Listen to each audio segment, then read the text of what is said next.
Olá pessoal, então sejam muito bem-vindos a mais um Jornadas Literárias e nesse nosso caminho pelos romances policiais, hoje nós vamos conversar sobre, ou vamos ter, nosso primeiro dito embate, assim, entre formas, ou melhor, entre personagens que estão nos primórdios, né, desses romances policiais.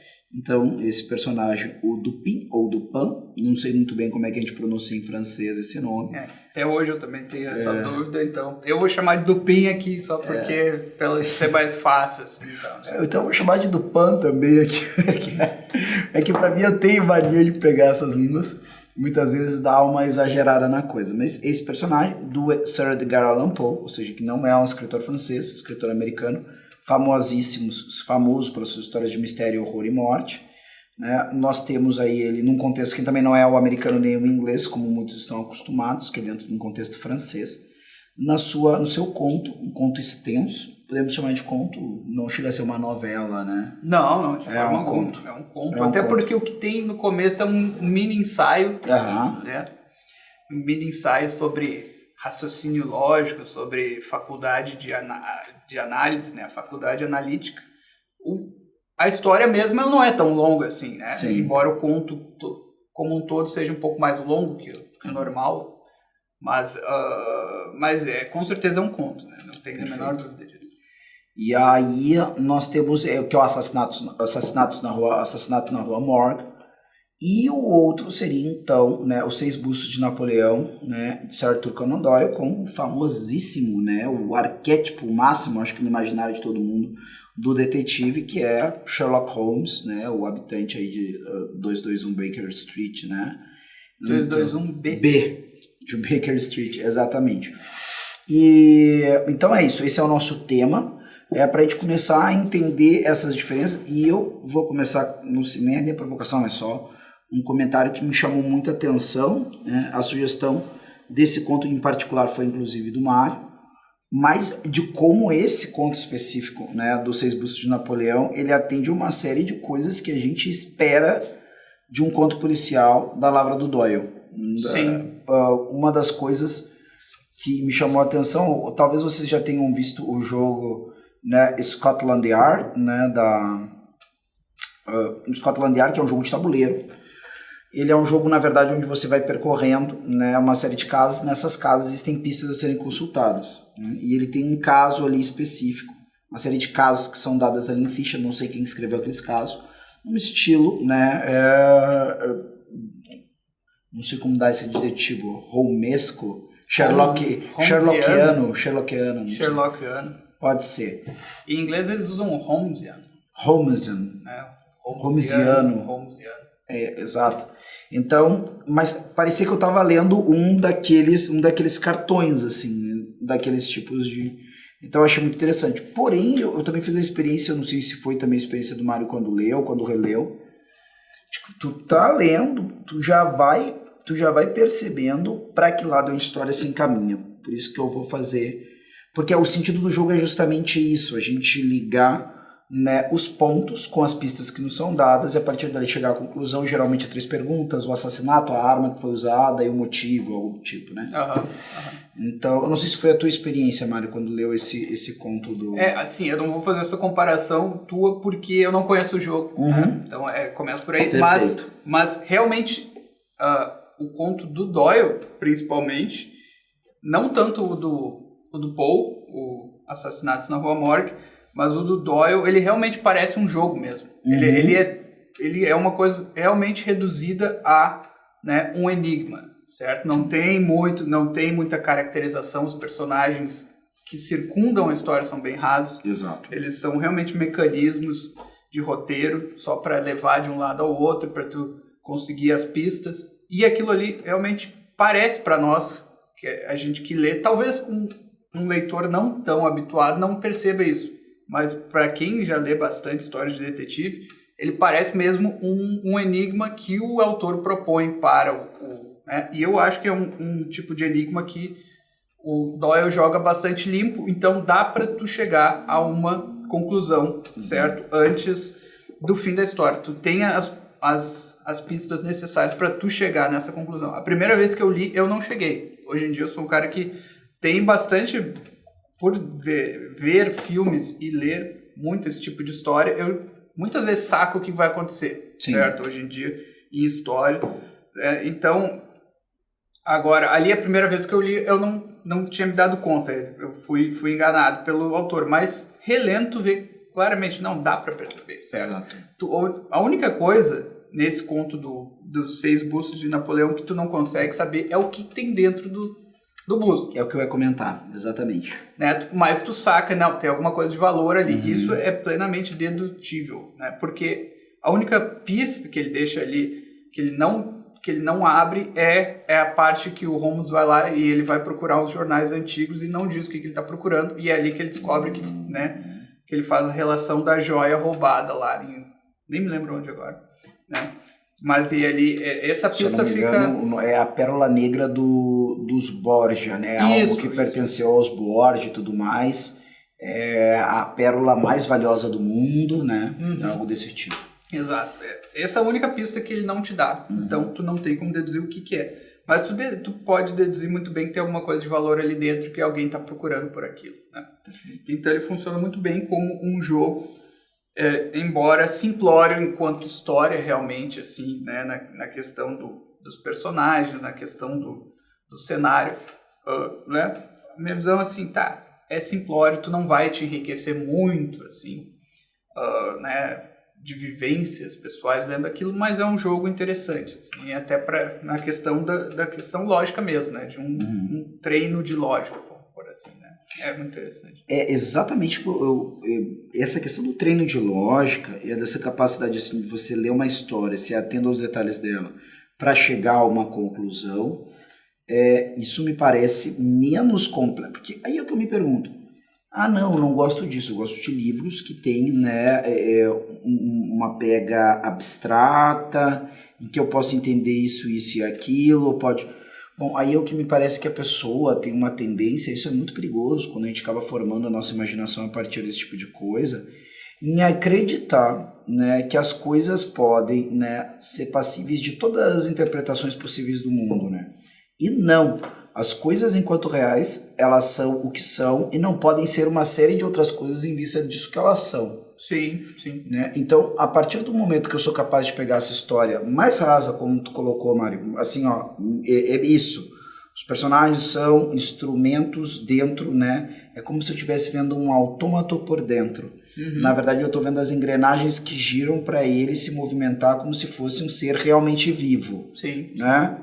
Sim. Então, se eu não consigo entender as engrenagens de um autômato, como é que eu quero entender o sistema e o funcionamento e toda a complexidade de um ser vivo real? Sim. Né? A gente sabe que mesmo a questão, o ser humano não consegue fazer do nada sequer a complexidade de uma folha, que dirá de um ser vivo, né? Do ser vivo não, mas de um ser animado, de um animal, por exemplo, e dirá um outro ser humano.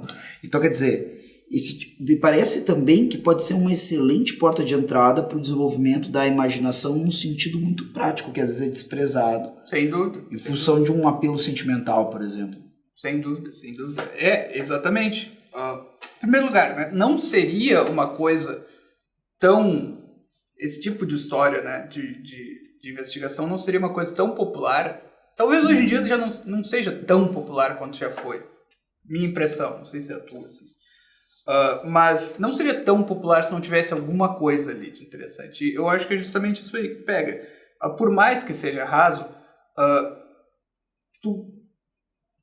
a gente pode chamar assim que tu consegue exercitar um pouco uma imaginação lógica, vamos chamar assim, certo? Sim. Tu consegue te colocar numa situação que é real. Não é um problema de matemática, porque um problema de matemática não tem nenhum... Daí não tem nada mesmo, não tem nenhuma carne, certo? Não tem nada de carne, de substância mesmo. E as variáveis humanas, né, que estão ali. E as variáveis humanas. Então, alguma variável humana tem ali. Inclusive, o Doyle é um bom escritor, certo? Ele não é um escritor... pegando de novo para Cristo, a Agatha Christie, né? Pô, ele é muito... chega até a ser um jogo de palavras. Mas ele é muito superior como escritor, na minha opinião, a Agatha Christie, assim. Ele escreve... Olha... Bem interessante a escrita dele. Ele tá numa geração que, na minha opinião, por algum motivo precisa ser melhor estudado. Teve uma... Ele é um vitoriano. E isso é uma coisa interessante. Que não se pega muito por esse ponto de vista, assim, né? Não se analisa ele, pelo menos, não sei. Também não sou um erudito em Arthur Conan Doyle, mas não parece que ele pega muito sobre esse ponto de vista. Mas ele ainda é um vitoriano, né? Tu que entende um pouco melhor isso aí, sim. pode falar. Alguns gostariam... Não, com certeza ele é um vitoriano, isso aí não tem a dúvida. Alguma coisa da produção dele está dentro do período eduardiano, se não me engano. Ah, sim. Certo? Mas a gente não pode se iludir, né? Ele não é um eduardiano em sentido de geração. Ele é um homem que tem a sua formação dentro da Inglaterra vitoriana. Sim. Né? A gente pode pensar no eduardiano, que poderia ser considerado um eduardiano. Talvez, né, o próprio Chesterton, né, o próprio Churchill, né? E justamente falar do eduardianismo é justamente falar de um momento de transição, né? De um indefinido da passagem da era vitoriana para uma passagem para um outro momento. O período eduardiano, para muitos, é considerado, guardadas as devidas proporções, porque o inglês sempre é mais austero, mas que quase que uma Belle Époque, né, inglesa, né? Então, um pouco isso, assim. Sim. É interessante. Mas ele, como período, ele não chega, né, assim, em questão de... Muita gente nem sabe que existe. A pessoa sabe, vitoriano, né? O pessoal, sei mais ou menos que é um período da história, né? Sei lá, elisabetano e tal. Tem mais o eduardiano, é um período curto ali, certo? Depois vem a Grande Guerra e daí muda bastante coisa, né? É um período de 12 anos praticamente. 1902, com exceção do Eduardo VII, né? Até a Primeira Guerra Mundial. Sim, exatamente. Bom, mas enfim, não é esse o ponto, né? Agora, enquanto escritor, eu gosto do Conan Doyle.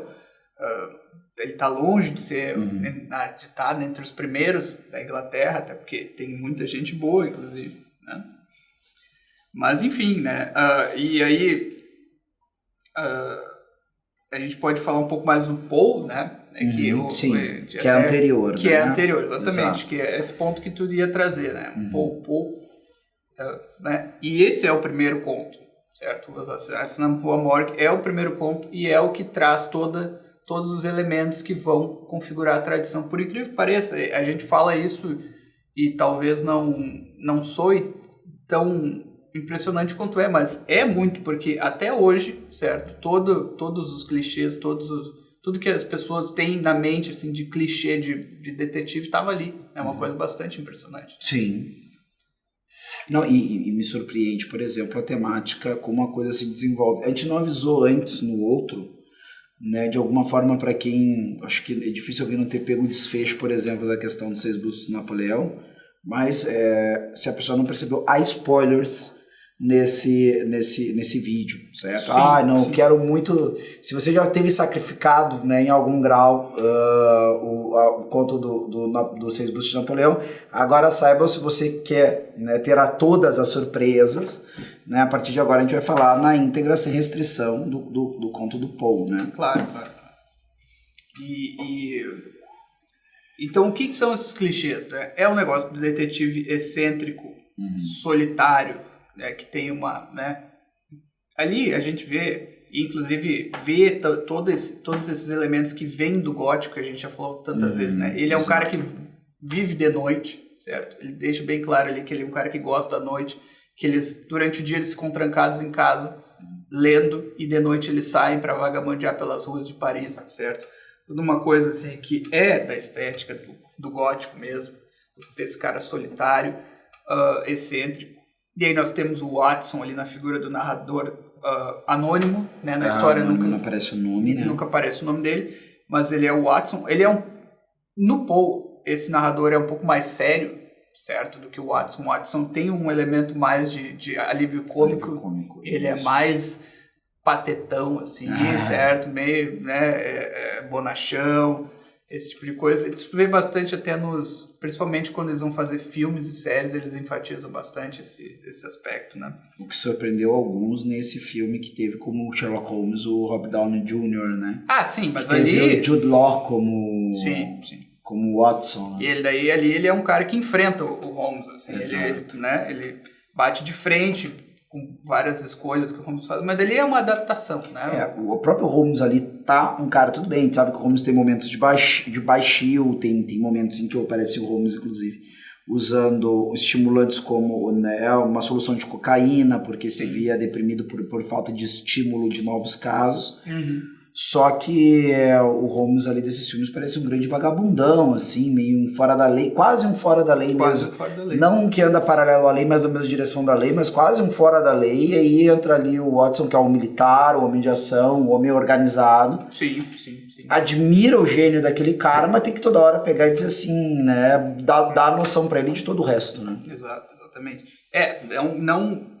O Watson original das histórias tem um pouquinho disso, mas muito menos, né? Muito menos. Às vezes ele é mais um cara que admira muito o Holmes, assim, e admira muito os poderes de dedução do Holmes, né? Que ganham tons quase mágicos em algum momento da história. Não, certamente, que é esse negócio do cara que é aquele personagem faustiano, né? Não dá pra negar que é um cara que ele não é mágico, mas ele é como se fosse, né? Porque ninguém tem aquele, né? É difícil tu ver na vida real uma coisa daquilo, né? Então é uma coisa que encanta mesmo como se fosse mágica, certo? Então é principalmente isso, né? Essa questão do detetive e a sua personalidade, o cara que o acompanha ali e conta, né? E é o cronista, né? Que conta as histórias dele. Isso é o cerne mesmo, certo? Então, e ali nos crimes, assassinatos na Rua Morgue, também tem uma coisa que pela primeira vez aparece, que é o mistério do quarto fechado, né? Que é clássico também, provavelmente o tipo de história de detetive mais clássico, que é quando acontece um assassinato e o quarto está fechado por dentro, e aí tem que explicar tudo o que aconteceu, né? Como é que pode ter acontecido se, né? Não tem ninguém dentro do quarto, tem uma pessoa morta ali e não tem ninguém ali, o que aconteceu, certo? Então, também ali, isso é muito interessante. E já entrando nesse terreno do spoiler aí que tu falou, a questão que eu acho muito interessante, que me surpreendeu bastante, que é ele trazer um animal como assassino. Isso aí eu achei assim, ó, sensacional. E pouco explorado depois. Ele, né? É uma coisa que eu não me lembro de ter lido um conto que era isso. Assim, ele consegue transformar um conto de assassinato, que no fim das contas não tem um assassino. Não tem um assassino. Né? Tu não pode imputar um orangotango de assassinato. Exato, né? Exato. Pode talvez até argumentar, embora não é isso que eles façam ali no conto, que o cara que era o dono pode ter sido culpado por negligência ali com o animal dele. Mas enfim, isso é outra questão. Mas é muito interessante porque traz esse animal, assim, essa coisa da natureza. Ainda me lembra o conto. Mas pode dizer que existe um homicídio, talvez, né? Naquilo que nós chamamos de um homicídio culposo. Um homicídio culposo, sim. Né? Mas um assassino, alguém que tinha como, por fim dos seus atos, tirar a vida de alguém, né? Exato. Não se trata disso mesmo. Exato. E até surpreendente, porque depois as histórias de detetive vão girar muito em torno de assassinatos, né? E aí vai ter que criar muitos assassinos, estilos diferentes, porque vira um clichê, né? Tem um detalhe, só comentando isso, que Theodore Dalrymple, muitos conhecem, né, que é o Anthony Daniels. Ele tem um livro, eu não sei se eu já não comentei isso aqui, que é O Prazer de Pensar, em que ele comenta isso, né? Que antigamente havia todo um rebuscamento, né, na maneira de matar, justamente porque os sujeitos pensavam, né, das formas mais mirabolantes de não serem pegos. Sim. Então, muitas vezes, os julgamentos de assassinato, primeiro que os assassinatos não eram algo tão ocorrentes assim, claro. Né, pelo menos não os insolúveis, né, por exemplo, matou alguém, sabe quem matou? Matou ali o John Smith, não sei da onde, porque matou porque uma briga de bar, pegou e deu uma garrafada no outro e deu 2 facadas. Isso aí todo mundo viu, a Scotland Yard vai lá e recolhe o cara. Agora, quando era um assassino... bota na forca, né? Exato. E não tem mais. Exato. A paz da rainha exige, né? Vocês já viram essa coisa da condenação, como que não sei, em Downton Abbey aparece, né? Que o cara tem que botar um barrete preto na cabeça, né? E condenar o cara à morte, né? E tudo mais. Aliás, se eu não me engano, essa informação eu entendi de série, que a sentença, né? Uma vez constatada que o cara é culpado de homicídio, a primeira sentença sempre precisa ser de morte. E depois, na sequência, existe a apelação, e é na apelação que vai se tentar comutar a pena para prisão perpétua, para sei lá o quê.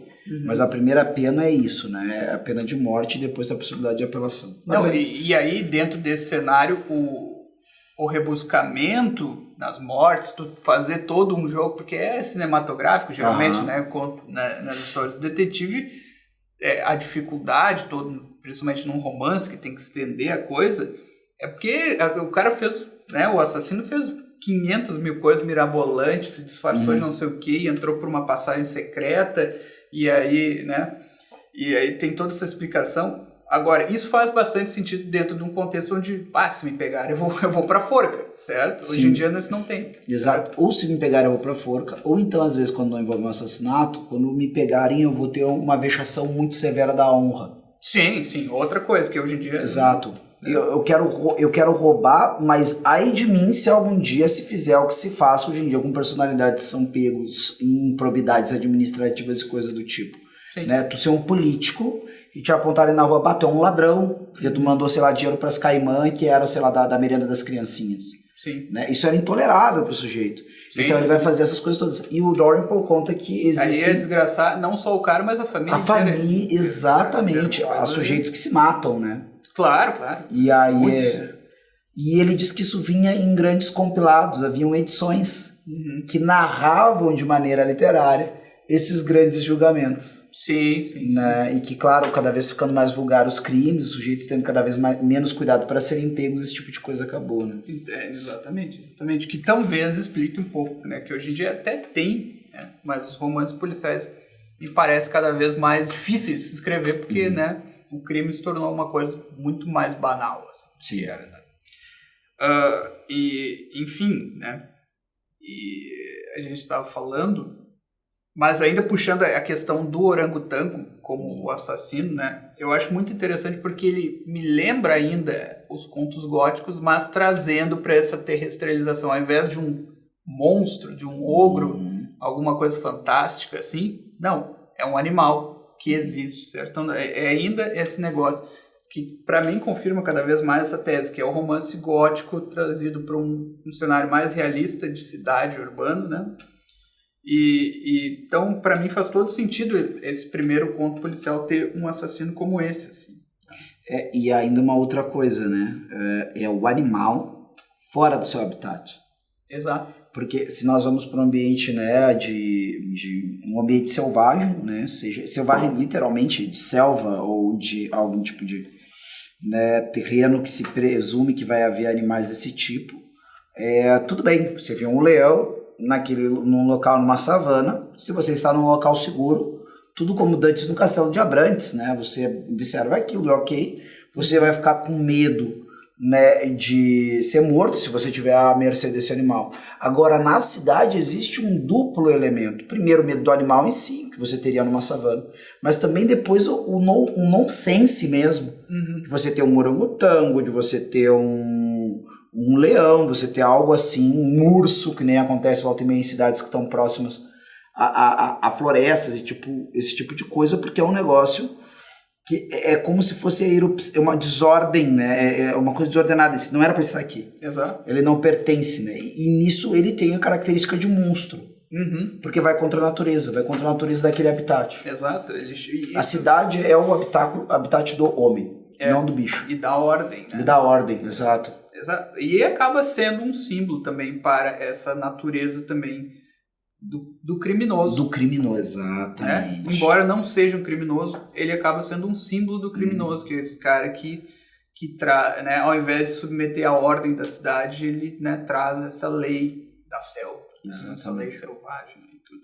Então, muito interessante. É um dos meus pontos. Ainda assim, eu acho que esse conto tem vários defeitinhos aqui e ali, certo? Falta algum polimento, mas, é o primeiro conto. Claro. Né? Então, totalmente compreensível e desculpável ali.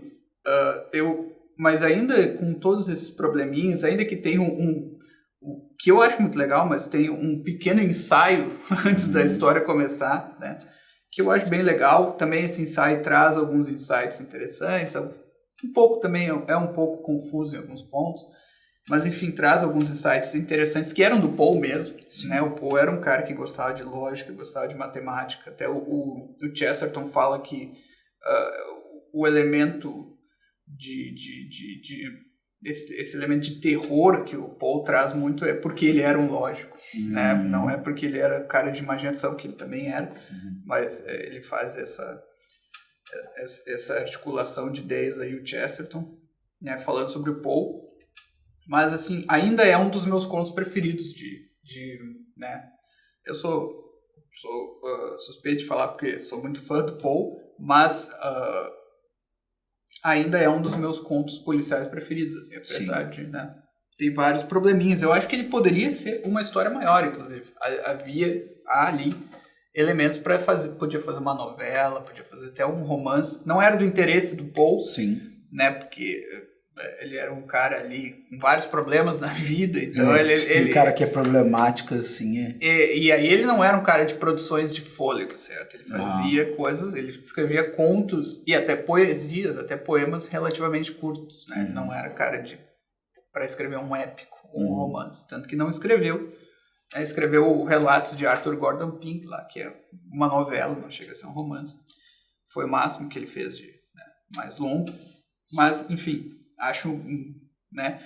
Quanto aos bustos de Napoleão, acho um conto legal. Não é o melhor. Legal, exatamente. É um conto redondinho. É um conto redondo, exatamente. Exato. Não é o melhor do Conan Doyle, na minha opinião, mas é um que é bem sólido. Assim.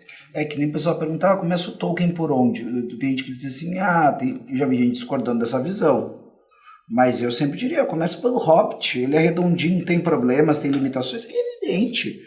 Mas é redondinho. Eu acho que essas histórias redondinhas, para você poder apresentar um gênero literário, são de uma utilidade ímpar. Assim. Exatamente. Pensando que é para partir do mais simples ao mais complexo, né? Que parece que é o caminho natural, que é a natureza das coisas. Né? Exatamente. Não é uma obrigação. Vamos trazer de novo aqui, que a gente sempre bate na tecla aqui, né?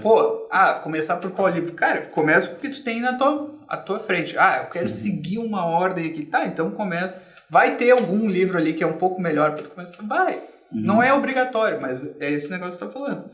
Né? Talvez, vai querer ler, então, quer seguir uma ordem bem ordenada ali, lê o Hobbit, então. Sim. Né? Pode começar o Conan Doyle pelos 6 bustos de Napoleão, né? Não quer começar pelos romances. Mas, enfim, né? Acho que é isso aí. Muito bem. Então, eu particularmente, além do nosso comentário, é evidente, fica a recomendação da leitura de ambos os contos, né? Aqui também acompanhando os nossos programas, você também está fazendo aqui um pequeno curso de introdução a esse gênero literário. Né? E assim, a leitura, às vezes as pessoas questionam assim por diante, isso é bom, isso não é bom, tem um tal crítico X ou Y que fala isso e aquilo. Sim. Você precisa ir à história, você precisa ler o texto. Né? Exato. E se você ler esse texto, você vai compreender e percorrendo conosco, e talvez vai fazer muito mais sentido. Uma parte do que a gente está fazendo aqui, né, tendo e absorvendo essas impressões, só vai ser completada com a sua leitura, né, e talvez depois dessa leitura você possa vir a ver de novo esses vídeos. Sim. E talvez nos comentários deixar assim, pessoal, não concordo. E tudo muito bem, e vamos ficar muito gratos, né? Não, isso é muito importante, né?